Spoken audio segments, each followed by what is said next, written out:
All right, once again, before I get started with any of the shading, I'm going to get rid of my grid lines and erase those completely. Also, with my facial features, things like the lips and the eyes and nose and the mouth, I'm going to want to kind of go through and just kind of like lightly lighten them up. I don't like to have really dark, heavy outlines on my picture, unless there's like a line in your picture. There shouldn't be lines around those features. Now for the nostrils and everything else like that. First thing I'm going to do is this lower part of the nose is definitely a bit gray. Definitely has a lot of value to it. So what I'm going to do is I'm going to start by making just this part of the nose a little bit gray. Adding just a little bit and just sort of blending and smoothing that out. Another thing that's sort of like really important as far as this nose goes is there's a little bit of a shadow underneath it.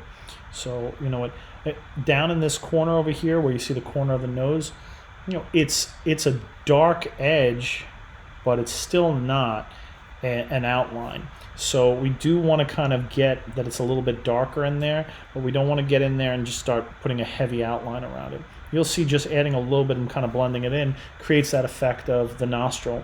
And then another thing that people seem to be afraid to do is, you know, I told you that you can always fix things if we go a little bit too light, but you can get in there, and you know the nostril itself is one of the darkest parts of your picture, so we're going to need that to actually be able to describe what the nose looks like. So I'm going to get in there and kind of darken that up, and you can see really quickly with just a little bit of gray and then the two nostrils, it's already starting to come together.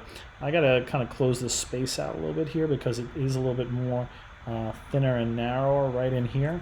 But you know that's really it for over there. We got a lot of dark gray right in between here, and we want to kind of pick up a little bit of that and get some of those dark shadows and sort of blend out a little bit of that.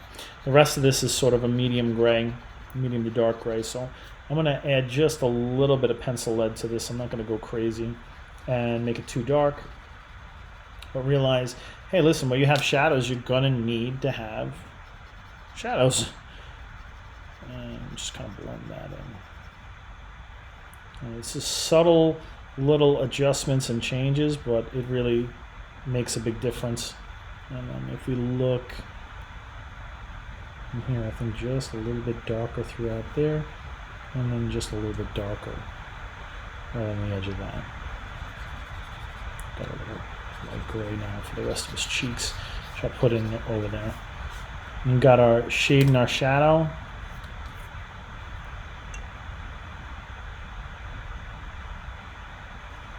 Just a little bit darker to make it stand out. Now I'm going to start working in and around the lips. I probably want to put a real light gray. Again, this is gray that you might be able to do just with on your blending stump. My blending stump's not that loaded with lead, so I'm going to just add a little bit over here. Just a light gray skin tone to kind of differentiate this area of the face. You know, none of it is bright white, so we want to kind of make sure that we're at least adding some of those fine light grays in there. And by adding those light grays, it really helps the super light sections and those highlights really stand out. Just kind of darken up this shadow, the edges of that just a little bit.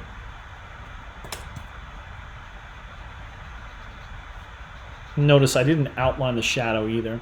All right, so I've got some skin tone in and around the lips. Now, once again, when I look at this upper lip, one of the most important areas of it is going to be this corner of the mouth. The corner of the mouth tends to be one of the darker areas, and it's an area that really helps the whole like just shape of the mouth stand out.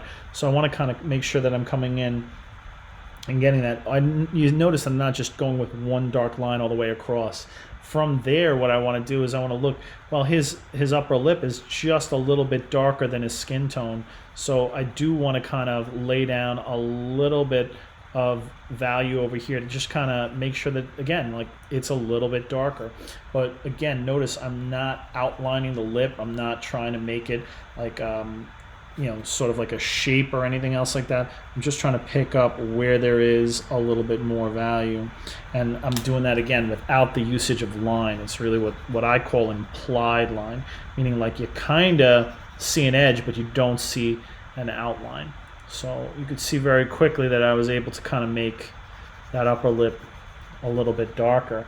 Now there are If I just leave it one kind of level of gray, it kind of looks flat. And if I look into my picture, I kind of see well, right in here, it's just a little bit darker.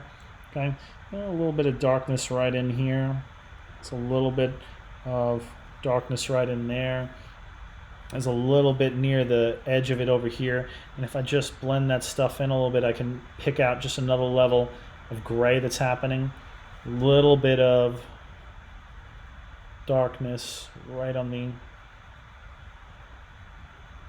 sort of edges where the two lips meet, top and bottom. I'll bring in a little bit of that. And if I feel like, you know what, I kind of want a little bit of a highlight, I can kind of just touch these areas a little bit with my eraser, and that will kind of give it a little bit of highlight and a little bit of value, so that that whole area isn't all just one flat kind of looking gray. You don't have to get crazy with things like little creases or little lines. There's a couple of them that kind of stand out over here, and I'm gonna kind of put them in just to kind of give us a little bit of the texture of the upper lip. And again, I could spend, honestly, 15-20 minutes just working on the upper lip. I won't. I'm going to move on to the lower lip, but I think that you've seen with just a little bit of value how I've gotten that to stand out from the rest of the face a little bit, and also give it its own shape without outlining. Lower lip is way lighter, and for that I'm just really going to use the lead that's already on the blending stump, just to get that really light gray. And that real light gray is what's going to make that white highlight stand out. So without the light gray, we got no highlight, we got no form to the mouth. I'm going to lay some of that out just to start with. Realize I got like a little white little corner on the lower lip. I want to keep that white. If I have to use the blending stump, I will. We've got a little bit of an edge, a little bit more gray on this side. And notice when I blend it out, I kind of blend out the outlininess of it. I don't want it to look like an outline. We've got a little bit of gray right in this part of the lip. And you can see I'm doing most of that just with the blending stump. And then what happens really on his picture dramatically is, again, just like the picture I showed you before, the shading under the lip going onto the chin becomes a really important element, and that's where that needs to be just a little bit darker. Excuse me, I'm trying to squeeze this in before get to the end over here, so I'm a little sloppy, but you'll see that I can get the chops to blend it all in.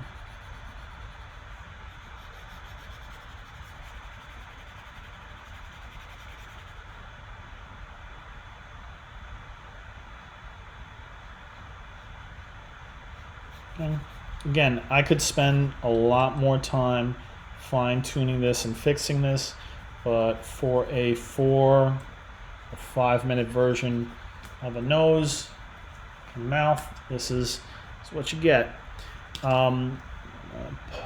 Saving that and posting